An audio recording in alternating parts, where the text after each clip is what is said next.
ফিরতে দুইটি শব্দের জিকির করুন, সম্পদের অভাব হবে না। আল্লাহ পাক রব্বুল আলামিন আপনাকে সম্পদ দান করবেন, এটা আল্লাহ পাক রব্বুল আলামিন পবিত্র কোরআনুল কারীমের ভিতরে নিজেই বলে দিয়েছেন। সুতরাং আমরা অনেকেই অভাবের ভিতরে আছি, অনেকেই কষ্টের ভিতরে আছি, অনেকেই দুঃখ কষ্টের ভিতরে জর্জরিত, অনেকে ঋণের বোঝা নিয়ে দুশ্চিন্তার ভিতরে আছেন, টেনশনের ভিতরে আছেন। যত ধরনের টেনশন আছে, যারা ফ্রাস্ট্রেটেড পিপল, তাদের জন্য এই দুইটি আমলের কথা বলবো। আমি নিজে করে উপকার পেয়েছি, যাদেরকে এই আমলগুলো বলেছি তারাও অনেকটা উপকার পেয়েছে, এবং নবীজি সাল্লাল্লাহু আলাইহি সাল্লাম নিজেই কথা জানিয়ে দিয়েছেন উপকারের কথা। আল্লাহ পাক রব্বুল আলামিন নিজে বলে দিয়েছেন। আপনি চলতেছেন ফিরতেছেন, ওযু ছাড়াও আপনি আমলগুলো করতে পারবেন।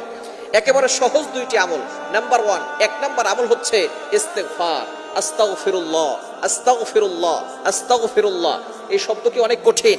আস্তাগফিরুল্লাহ পারে না এটা কিন্তু কোনো মুসলমান নাই যারা আস্তাগফিরুল্লাহ পড়তে পারে না। সবাই আমরা আস্তাগফিরুল্লাহ পড়তে পারি।